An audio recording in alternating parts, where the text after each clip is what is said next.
Então, bom dia, sejam bem-vindos ao Grupo da Amizade com Cid Assis, dando continuidade às nossas palestras, agora também no YouTube, divulgando a doutrina espírita e também a nossa casa aqui no Jardim Gá, Parque Estrela d'Alva 9, em Lusiana. Gostaria de começar a conversar sobre o tema de hoje, que é sobre instinto e inteligência, fazendo uma pergunta a vocês que estão aqui, e aí em casa também. Vocês têm algum animal de estimação em casa? Sim. Tem? Sim. Qual vocês têm em casa? Cachorro. Um gatinho. O que mais? Tem um periquito, um pássaro, um peixinho. Ninguém tem gato? Gato? Gatinho, muito bem. Então, a humanidade, ela aprecia muito os pets, os bichinhos de estimação, os animais de estimação. Mas por que a gente tem essa visão, esse carinho de ter um animal perto de nós? O que será? Então, desses animais aí, o cão, por exemplo, vocês sabem que o cão, ele começou a fazer parte da nossa história há cerca de 30 mil anos atrás. Vocês sabiam? Os estudos arqueológicos lá no sudeste da China já apresentam, já viram ali que o cão já fazia parte da família há 30 mil anos atrás. Vocês sabem quem é o pai dos cães, dos nossos cães domésticos? É o Canis lupus, que se tem notícia deles lá de 300 mil anos atrás, do período Pleistoceno superior. Então, 300 mil anos, existem estudos que apontam que o ancestral do cão, que é o lobo, o Canis lupus, já estava entre nós. Foi um sobrevivente da Era do Gelo, um daqueles que sobreviveu lá da Era do Gelo. Lembra da Era do Gelo? Então, ele foi um dos que sobreviveram. E existe um fascínio muito grande de nós com relação aos animais de estimação. Os cães, por exemplo, eles nos servem, prestam serviço, companhia, como todos os animais de estimação, prestam companhia, ajudam no tratamento das nossas ansiedades, das nossas depressões, Eles ajudam também na nossa saúde mental, como companhia. E alguns deles, como o cão, prestam até serviços para a humanidade. Quem já não viu um cão protegendo o lar, ajudando no resgate de pessoas desaparecidas, na segurança privada, na segurança da nossa família, na segurança pública, quando treinados, claro, na identificação precoce de doenças. Pessoas às vezes estão com diabetes e o cão identifica, ou algum outro problema de saúde, e são treinados para identificar precocemente quando alguém, alguma pessoa, está doente e não sabe. Está com um câncer, por exemplo, o cão percebe que está alguma coisa errada com a pessoa. Existem estudos e treinamentos para isso. Já a humanidade desenvolveu esse contato tão grande com esse animal que ele nos serve de múltiplas formas. Só um exemplo de algumas formas que o cão ele está nos auxiliando nesse intercâmbio entre o reino animal e nós, o reino humano. E assim também nas culturas de todos os povos. Vocês já repararam quantas histórias tem onde o cão ou o lobo estão envolvidos? Já perceberam isso? Vamos citar algumas histórias? Memória de Pais Germanos, existe um cão, Um cãozinho.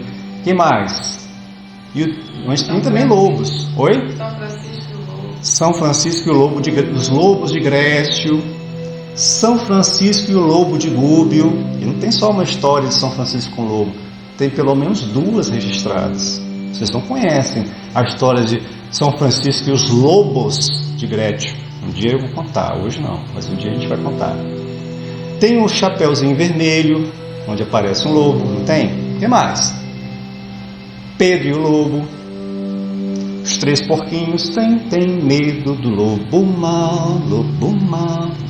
E assim, a nossa cultura ocidental, não só a cultura ocidental, a oriental também, nas mitologias gregas, egípcias, nórdicas, celtas, romanas e até na China. É um símbolo, simboliza. Dizem que até um arquétipo, ou seja, a gente vê no lobo alguma coisa que se identifica com a nossa própria estrutura psíquica, nosso modo de ser. Por exemplo, a estratégia, né, de caça dos lobos. O lobo é um estrategista. Os lobos cuidam da sua família, das suas alcateias, né? Cuidam mais ou menos em termos de 8 membros cada alcateia, em linhas gerais, né? Normalmente. Tem outros maiores, outros menores, mas em linhas gerais 8. A fidelidade do lobo ao seu grupo, a fidelidade do lobo à sua companheira. O lobo é monogâmico, é um exemplo de animal monogâmico.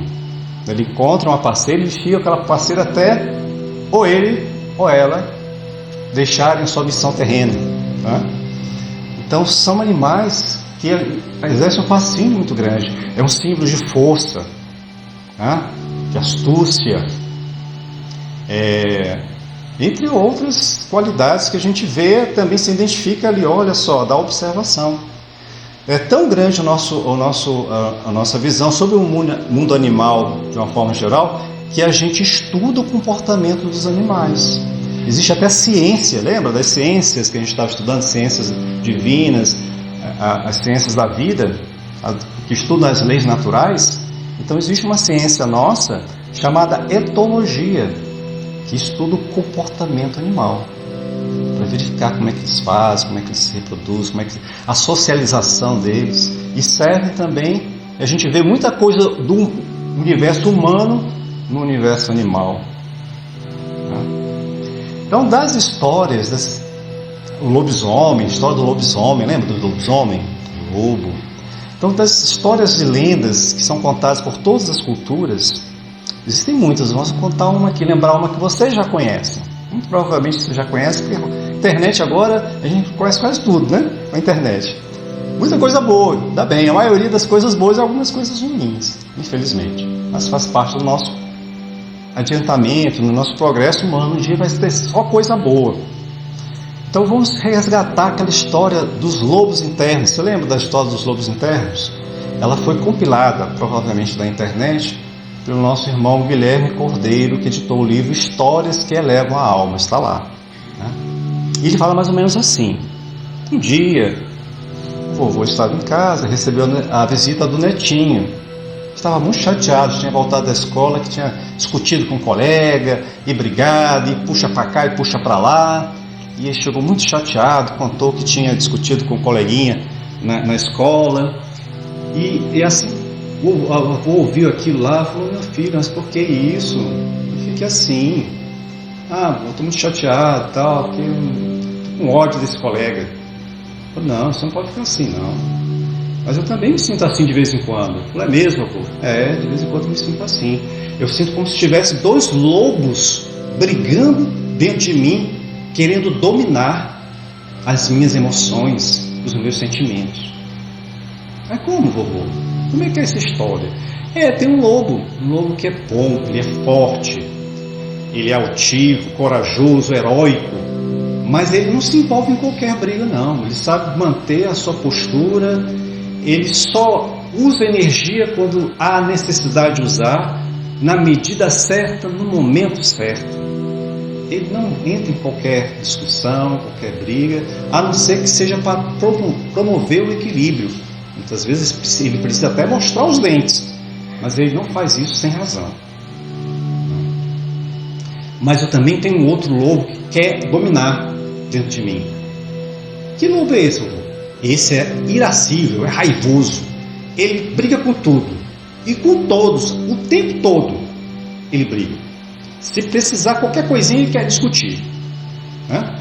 E assim ele não consegue construir nada, não consegue construir, não tem amizades, não consegue construir relacionamento nenhum. E eles 2 lobos ficam lutando dentro de mim, querendo me tomar o território dentro de mim. Esses lobos são territorialistas, não querem prevalecer sobre o outro.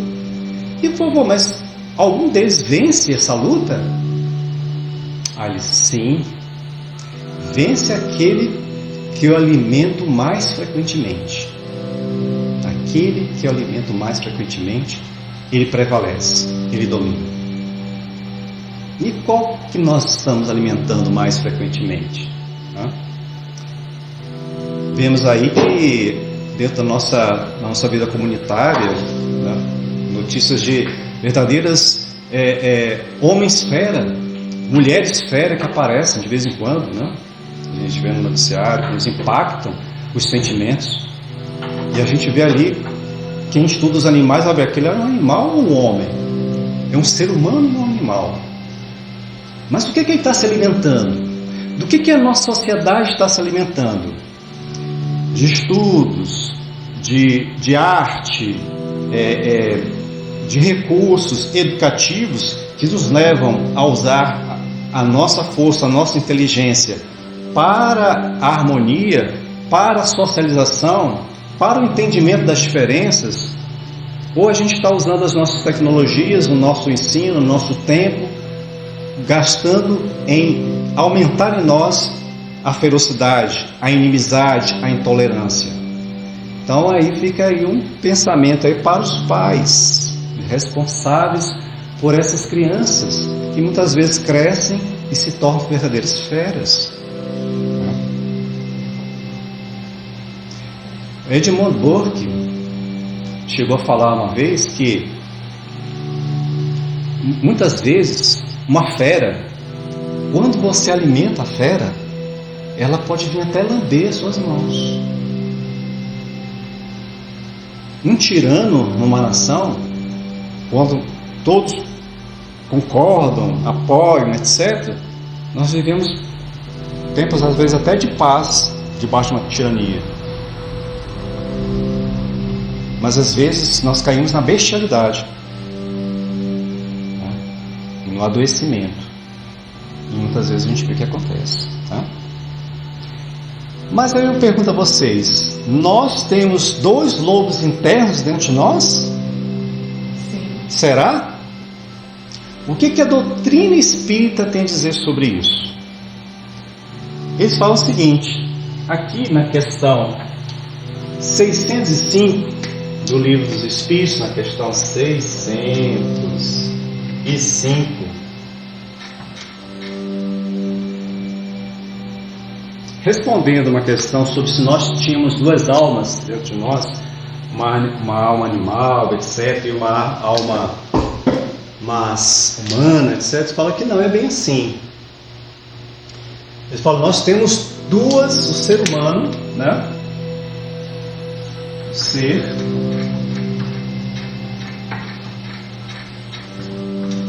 humano, ele tem sim duas naturezas dentro de si. A natureza animal, que é governada, comandada, onde reinam os instintos,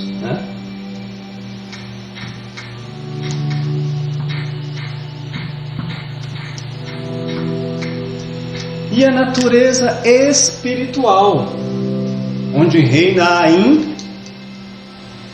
inteligência.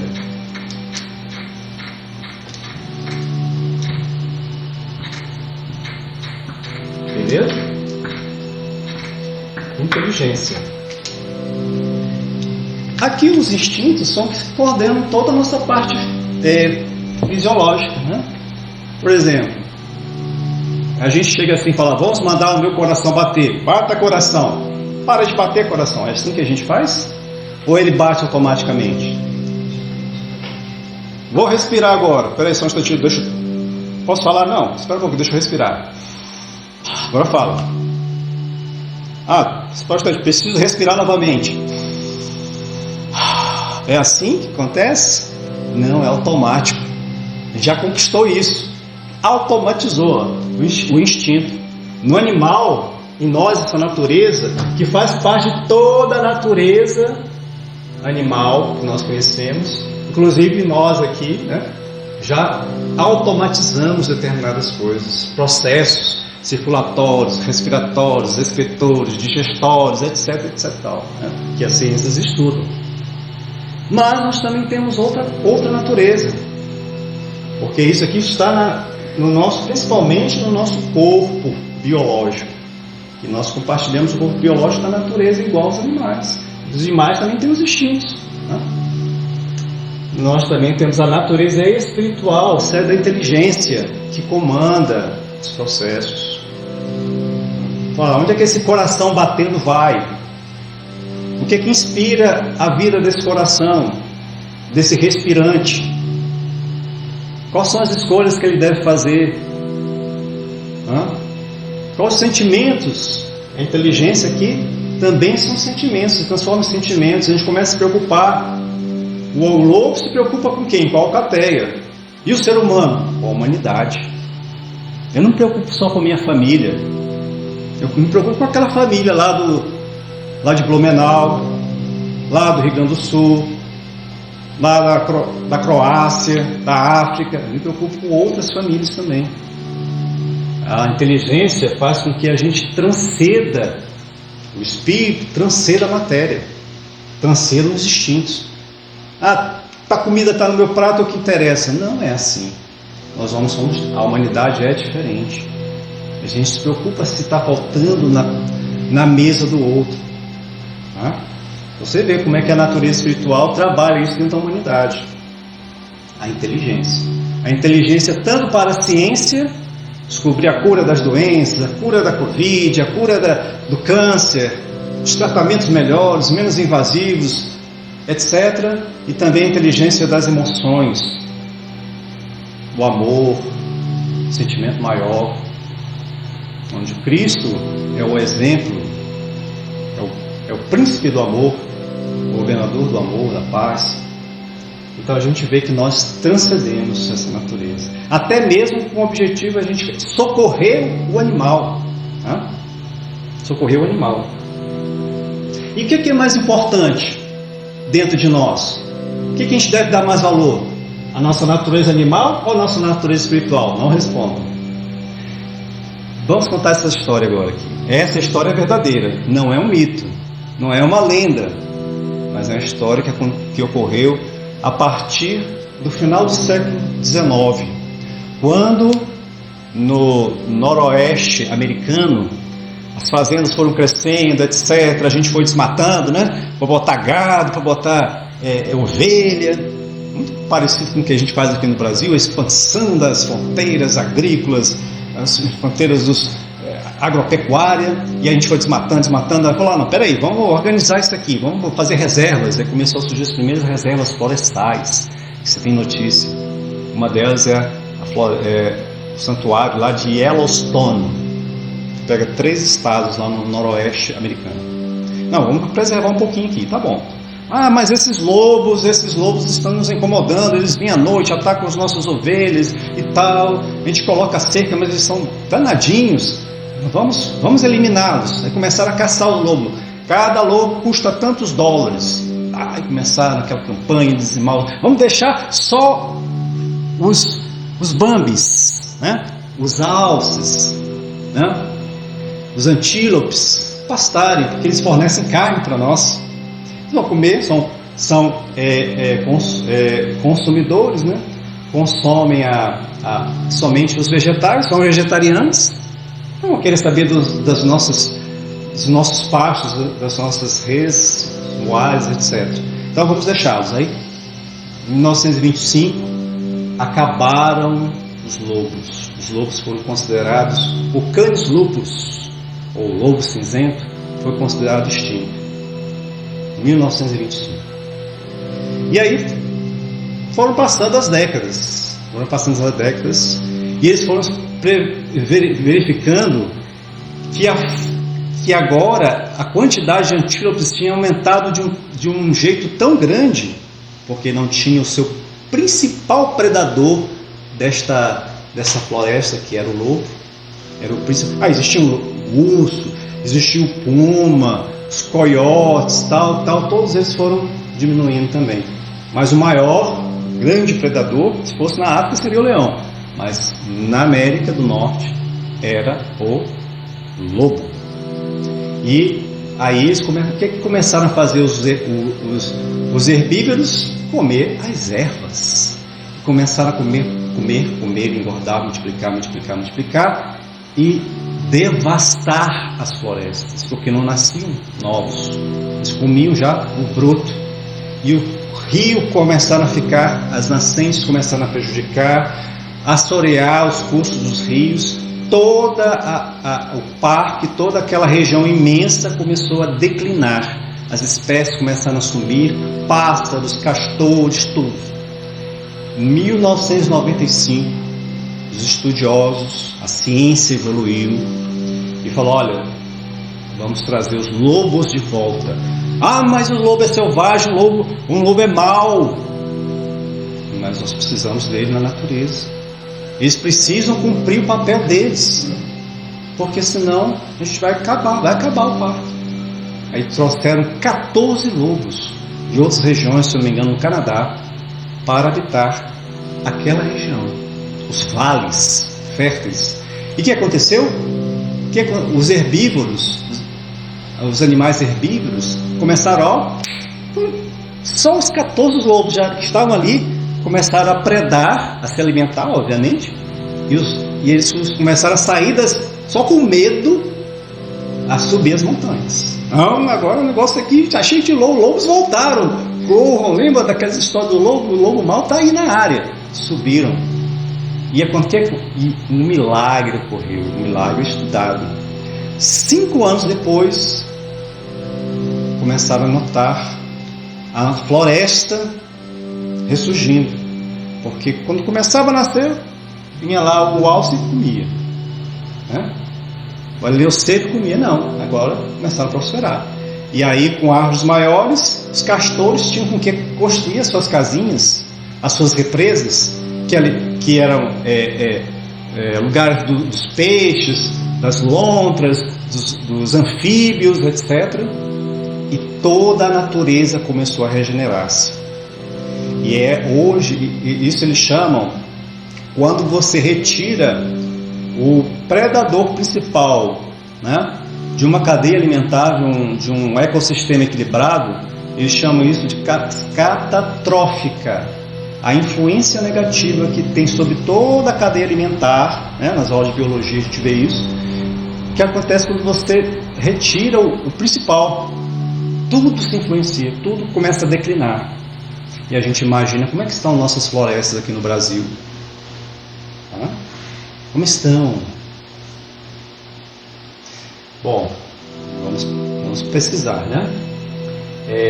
Então a reintrodução foi o mais bem sucedido até hoje, efeito, né, desses estudos, de uma reintrodução de um predador, novamente estava extinto, levando à recuperação de todo um ecossistema. Os rios começaram a ficar mais caudalosos, porque recebiam mais água, seus afluentes, que as árvores captam água do solo, né? Os cursos dos rios começaram a ficar mais retos, mais profundos, mais demarcados. As cachoeiras retornaram, os pássaros retornaram porque tinham mais frutinhas para comer, os ursos também se alimentavam das carcaças dos antílopes, etc. Mais coiotes porque existiam mais roedores. Aí as águias também voltaram lá para se alimentar, as águias lá, a águia branca, etc., voltaram a ser vistas novamente. Então todo o contexto foi preservar, toda uma vida ressurgiu por conta de um predador que retornou, o Canis lupus, ao Parque de Yellowstone. E aí a gente pergunta, o que é mais importante para nós, ser humano, a nossa natureza animal ou espiritual? Ambas são importantes, porque sem elas nós não chegaríamos onde nós chegamos hoje. Sem o nosso corpo a gente não tem como. Sem os nossos instintos, olha o trabalho que dá. Isso foi milhares, milhões de anos se desenvolvendo até chegarmos a esse corpo que nós temos, essa bênção, essa construção sideral de Jesus e seus discípulos. colaboradores, todas as áreas do conhecimento, né? Constituíram essas duas naturezas em nós. Então todas as duas, ambas são importantes. Se nós tirarmos de nós os instintos, nós morremos, perecemos agora, caímos duros.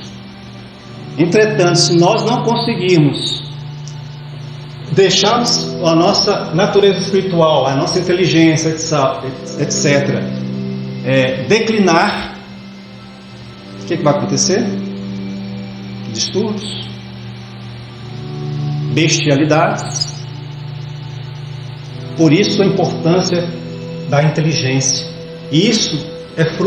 Inteligência é fruto de educação, autoconhecimento, socialização, pesquisa, ações do bem. É inteligência.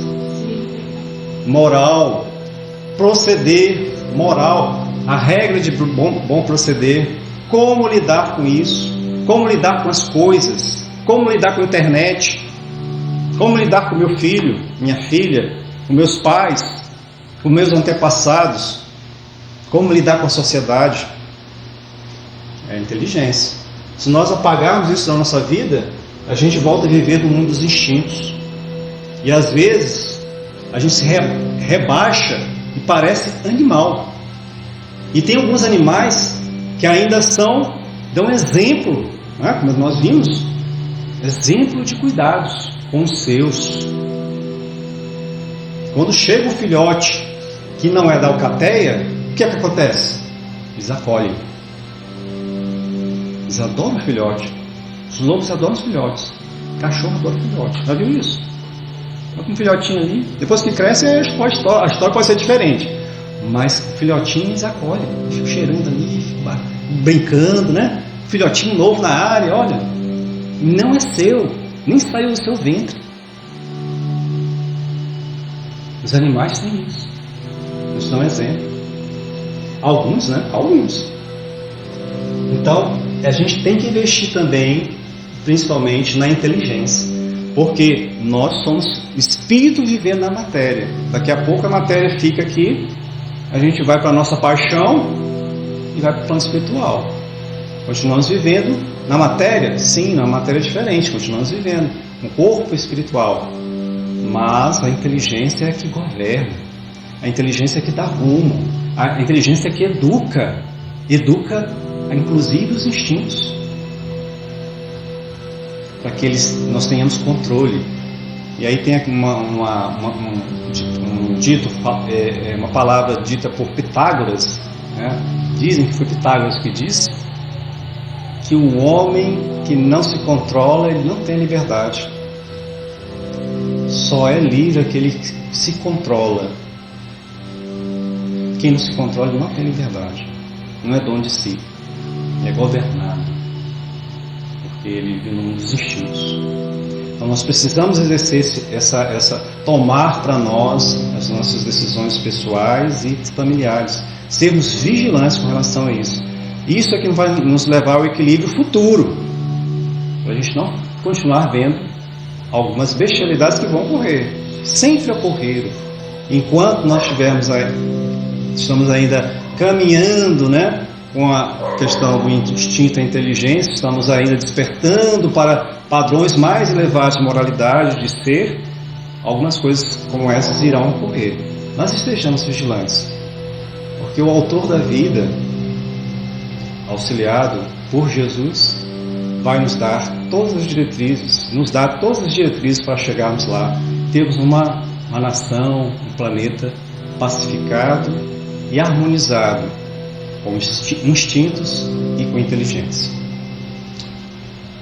Muita paz a todos nós.